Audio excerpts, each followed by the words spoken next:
मित्रों, कई लोगों के एक प्रश्न आते हैं बच्चों को लेकर, यानी बच्चे के जन्म के बाद कुछ ऐसी प्रक्रिया उनके साथ होती है और उसका नुकसान उनको उठाना पड़ता है। देखिए, बच्चे का जब जन्म आपके यहाँ होता है, कोई भी संतान आपके घर में जन्म लेती है या फिर हॉस्पिटल में जन्म ले रही है, तो कुछ बातों को आपको विशेषकर इसमें ध्यान रखना चाहिए। और मुख्यतः कुछ ऐसी बातें होती हैं जो बच्चे के जन्म के साथ उसका ध्यान रखना आवश्यक होता है। अगर आप उसमें गलतियाँ करते हैं तो इससे आपको संतान का नुकसान हो सकता है संभवतः, इसलिए इस पर आपको ध्यान रखना चाहिए। किसी भी बच्चे के जन्म के लिए जैसे ही बच्चा आपका जन्म लेता है तो उसमें जन्म की तारीख, जन्म का समय आप नोट कर लीजिए। पहला तो काम ये आपके लिए होता है, क्योंकि उसी के आधार से जैसे बच्चे के जन्म के बाद उसकी छठी मनाई जाती है या नामकरण किया जाता है या अन्य उसके जन्म के नक्षत्र और योग विचार किए जाते हैं, तो उसी के आधार से किए जाते हैं। जन्म के साथ जन्म का जो समय होता है ये बहुत ही ज़रूरी होता है कि किस समय बच्चे का जन्म हुआ है, ये आपको नोट कर लेना चाहिए। और उसकी छठी जो आप मनाई जाती है, जैसे कुछ लोग बच्चे की छठी मनाते हैं, मतलब उसका एक प्रवचन करते हैं, कोई त्यौहार करते हैं, तो उसके लिए विशेष रूप से आपको एक सही दिन का चयन करना चाहिए। उसी तिथि के अनुसार इसका विचार किया जाता है। इसलिए आपको चाहिए कि इसके लिए आप किसी आचार्य या किसी गुरु ब्राह्मण से, पंडित से इसके लिए आप जानकारी करके ही ये कार्य करें। और बच्चा आपका मूल में है, जैसे ज्येष्ठा या मूल में जन्म लिया है, तब पिता को उसका मुख नहीं देखना चाहिए। उसके लिए भी उपाय होते हैं।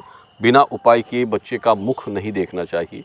और इस समय में अगर बच्चे का जन्म नहीं हुआ है तो जैसे पिता बच्चे का मुख देखता है, तो मुख देखने के बाद पिता को चाहिए कि पूरब की ओर, पूरब की दिशा की ओर मुख करके और अपने पूर्वजों को, अपने पितरों को प्रणाम करना चाहिए। जैसे ही प्रथम आप बच्चे का मुख देखते हैं, तो ये सब बातें कुछ ज़रूरी चीज़ें होती हैं, इसको ध्यान रखना चाहिए। जन्म के बाद बच्चे को नए वस्त्र नहीं धारण करवाने चाहिए। कम से कम 2 वर्ष तक नए वस्त्र धारण ना करवाएं। और नामकरण जो होता है उसके लिए भी दिन विचार करके ही नामकरण किया जाता है। ऐसे नामकरण नहीं किया जाता है। कुछ लोग ऐसे ही इच्छानुसार कुछ भी दिन नामकरण का चयन कर लेते हैं, तो ये भी गलत होता है। नामकरण का भी दिन विचार किया जाता है और दिन विचार के अनुसार, राशि के अनुसार नाम रखना चाहिए। बच्चे का जो पहला अक्षर नाम का होता है तो उसको ज़रूर आपको ध्यान रख के रखना चाहिए। किसी भी स्थिति के हिसाब से आपने नाम रख दिया और वो उसकी राशि के हिसाब से उसका मैच नहीं हो रहा है, तो फिर ये भी गलत होता है। इसको भी आपको विशेष रूप से ध्यान रखना चाहिए। और ये सब बातें तभी सही होती हैं जब आप बच्चे का सही नाम, जन्म तारीख और उसकी जन्म की स्थिति क्या है, ये जब आपको सही पता होती है, तो उसी के आधार से पूरा विचार किया जा सकता है और उसके हिसाब से आपको सही जानकारी दी जाती है, जिससे आप सही चीज़ें जो सांस्कृतिक, देखिए एक होता है गर्भ संस्कार। जैसे आप गर्भ धारण करते हैं तो शुभ मुहूर्त और दिनों का विचार करके आप गर्भ धारण करते हैं, तो उसी प्रकार से होता है गर्भ संस्कार, बच्चे का जन्म संस्कार।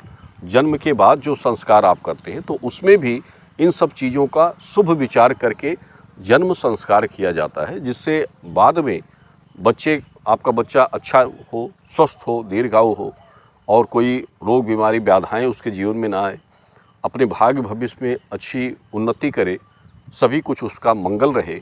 इसलिए ये सब चीज़ें उसके जन्म के मूल से शुरू करनी चाहिए। और जब उसका मूल जो होता है, यानी शुरुआत जिसे कहते हैं, मूल संस्कार अगर आप सही रखते हैं बच्चे का अपना, वो चाहे पुत्र हो या पुत्री हो, तो वो बच्चा आपके लिए आगे अच्छी तरक्की करता है और आप उसको लेकर हमेशा जीवन में प्रसन्न रहेंगे।